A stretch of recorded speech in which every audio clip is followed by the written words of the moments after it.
जाते, ये पता लगाया। जैसे कि गुप्तचर अपना पता लगाते हैं कोई भी प्रयोजन सिद्ध करने के लिए, ये पता लगाया। जैसे ही विवान ऋषि वहां से जाते, तुरंत वो वेश्या सुंदर श्रृंगार करके पहुंच जाती श्रृंगी ऋषि के पास। पहुंची, उनसे वार्तालाप की। अच्छा, श्रृंगी ऋषि ने कभी देखा ही नहीं स्त्री होती क्या है, तो उनको पता ही नहीं कि ये स्त्री हैं। उन्होंने सोचा कि जैसे हम महात्मा हैं वैसे ये भी महात्मा हैं। उन्होंने बताया कि हमारा आश्रम भी थोड़ी सी दूर है। वो स्त्रियां क्या करती, सुंदर सुंदर फल लेके जाती है, रसीले रसीले।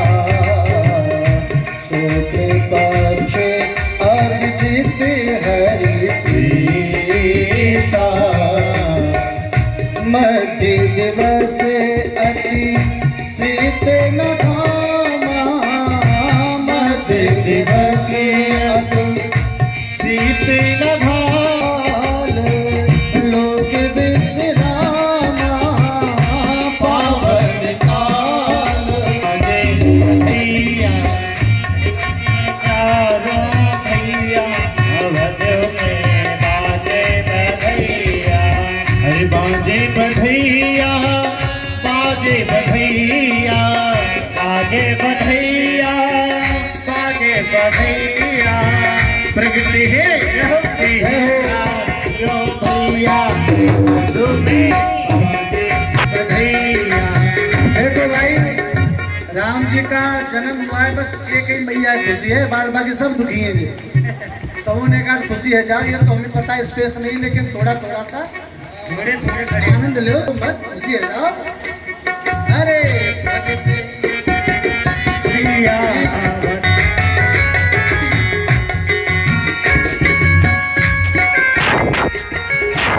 जगमग जगमग दिया जलत है, जगमग जगमग दिया जलत है, जगमग जगमग जगमग जगमग।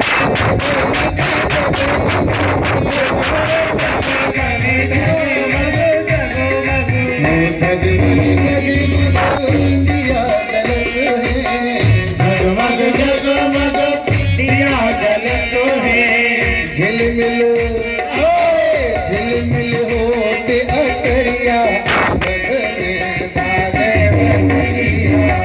प्रगटे चारों भैया अवध में बाजे बधैया।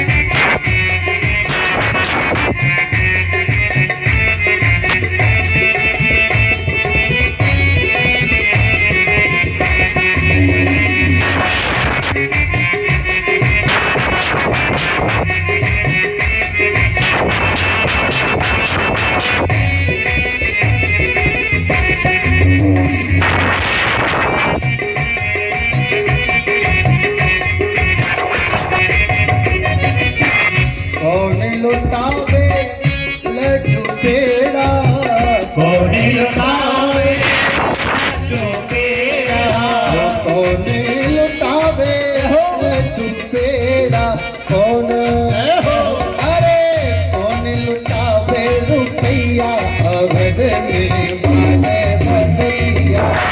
प्रगटे चारों अवध में बाजे बधैया।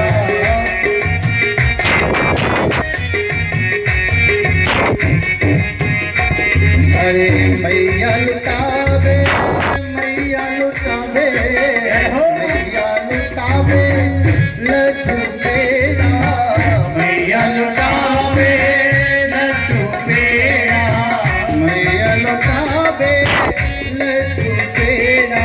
राजा लुटावे रुपैया, अवध में बाजे बधैया। प्रगटे चारों भैया अवध में बाजे बधैया, प्रगटे चारों भैया अवध में। नाच नहीं सकते, ताली तो बजा सकते हैं। अरे प्रगटे चारों भैया अवध में। भैया अरे जगते चारों भैया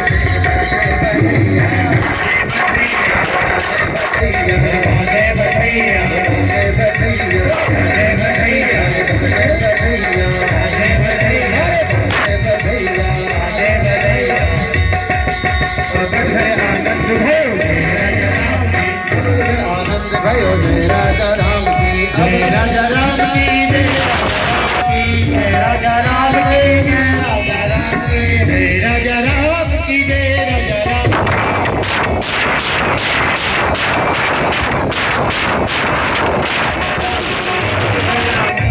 जय राजा राम की अवध घर आनंद भयो जय राजा राम जय राजा राम की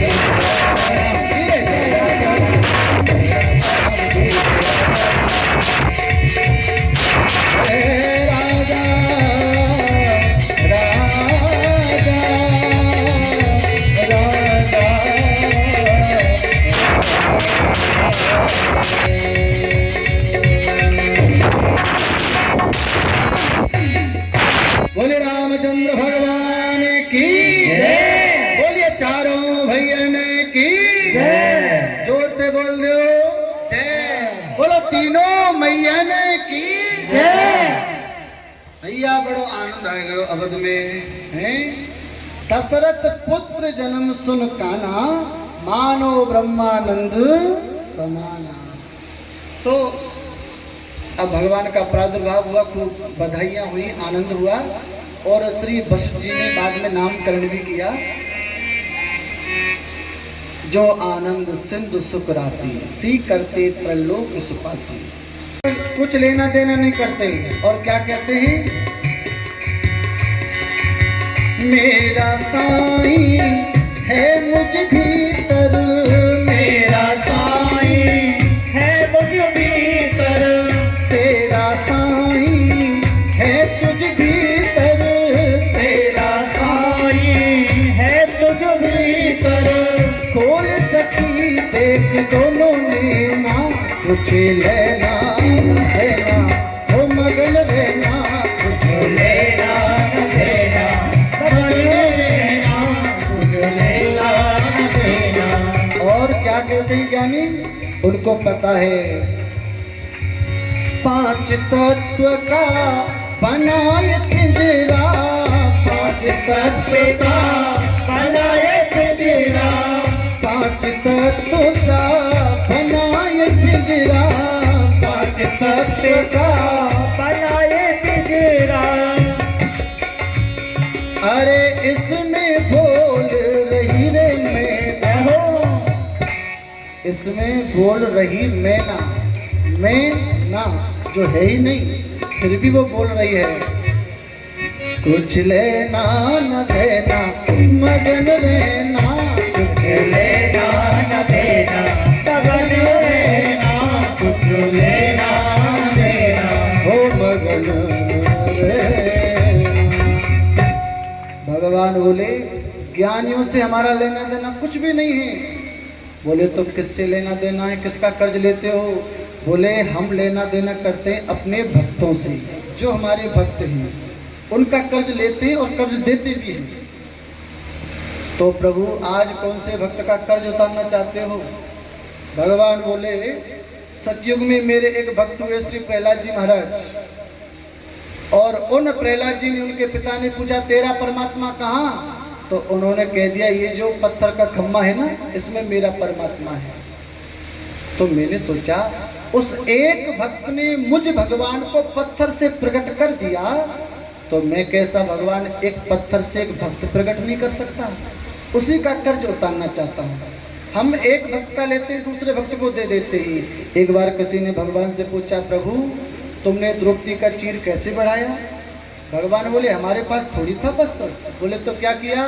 गोपियों का चीर चुरा लिया और द्रौपदी का चीर बढ़ा दिया। एक से लेते ही दूसरे को दे देते हैं। बोलो राधे।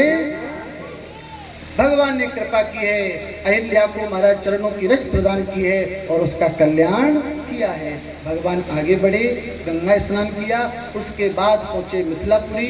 भव्य स्वागत मुनिराज के साथ में राम लक्ष्मण का हुआ है। नगर दर्शन करने भगवान लक्ष्मण को लेके गए हैं। गुरु जी से आज्ञा ली, हे गुरु जी आप तो प्रातः काल हो गया, आपके लिए पुष्प ले आए पूजा के लिए। गुरु जी का हाँ बेटा लेके आओ।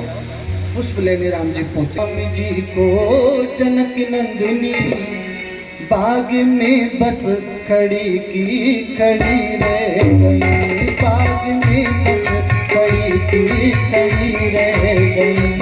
देख कर राम जी को जनक नंदिनी, राम जी को जनक नंदनी बाग में वह खड़ी की खड़ी रह गई। राम देखे सिया को सिया राम को, राम देखे सिया को सिया राम को, राम देखे सिया को सिया राम को। की लड़ी रह गई, चारों अखियाँ लड़ी रह गई। अब राम सीता एक दूसरे को देख रहे हैं, सखियां आपस में बात कर रही हैं। बहन देखो क्या गजब की जोड़ी है, ऐसी जोड़ी दूसरी नहीं बन सकती। एक सखी बोली कि बहन हमारी जानकी जी के लायक अगर कोई दूल्हा है, कोई वर है तो वो ही राम, इनके साथ में विवाह होना चाहिए। लेकिन दूसरे क्षण याद आया कि धनुष की प्रतिज्ञा, जो धनुष तोड़ेगा उसके साथ में विवाह होगा। एक बोली सखी जानकी के लिए, रच दई है विधाता ने जोड़ी सुगर। एक बोली सखी जानकी के लिए, रच दई है विधाता ने जोड़ी सुगर। पर धनुष कैसे तोड़ेंगे कोमल कुमर, पर धनुष कैसे तोड़ेंगे कोमल कुमर, पर धनुष कैसे तोड़ेंगे कोमल कुमर। मन में शंका गड़ी की गड़ी रे गई, मन में शंका गड़ी की गड़ी रह गई। देख कर राम जी को जनक नंदनी बाग में वह खड़ी की खड़ी रह गई। अब क्या हुआ, वो सखियां आपस में चर्चा कर रही थी। बहन दूल्हा तो बहुत बढ़िया है पर इनसे धनुष टूटने वाला नहीं है। एक सखी बोली क्यों भाई धनुष क्यों नहीं टूटेगा? अरे बहन देख तो सही, कितने कोमल हैं, कितने प्यारे हैं, राजकुमार हैं, इनको फूल तोड़ने में भी पसीना आ रहा है, ये धनुष क्या तोड़ेंगे? एक सखी बोली बहन तू इनको छोटा समझ रही है। दूजी बोली सखी छोटे हैं मगर तू चमत्कार इनका नहीं जानती। दूजी बोली सखी छोटे हैं मगर तू चमत्कार इनका नहीं जानती। चमत्कार क्या है? एक ही बाण में ताड़ का राक्षसी, एक ही बाण में ताड़ का राक्षसी, एक ही बाण में ताड़ का राक्षसी। फिर उड़ी ना पड़ी थी पड़ी रह गई रे, फिर उड़ी ना पड़ी की पड़ी रह गई। देख कर राम जी को जनक नंदिनी, देख कर राम जी को जनक नंदनी बाग में वह खड़ी की खड़ी रह गई। बाग में बस खड़ी की खड़ी रह गई, बाग में बस खड़ी की खड़ी रह गई।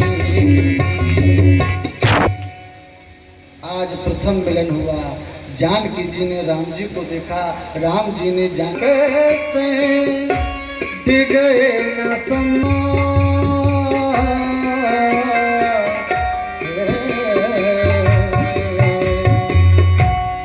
गए न सरा सना कैसे कामी बचन सखी भूपति नाना।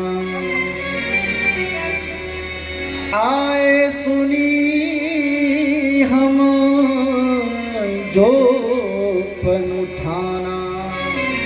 हे देश देशांतर के राजा आए, इसलिए हमारी प्रतिज्ञा सुन के कि चलो धनुष तोड़ेंगे और ब्याह करेंगे, लेकिन तजो आस निज निज गृह जाओ। आशा छोड़ दो कि जानकी के साथ विवाह होगा। लेखा न विधि विभाव। अरे कोई वीर नहीं बचा इस धरातल पर, मुझे तो लगता है उस विधाता ने मेरी बिटिया का विवाह लिखा ही नहीं।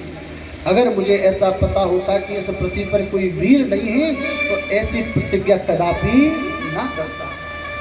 क्या करूं मैं? अगर अपनी प्रतिज्ञा तोड़ूं तो मेरी मान प्रतिष्ठा जाए।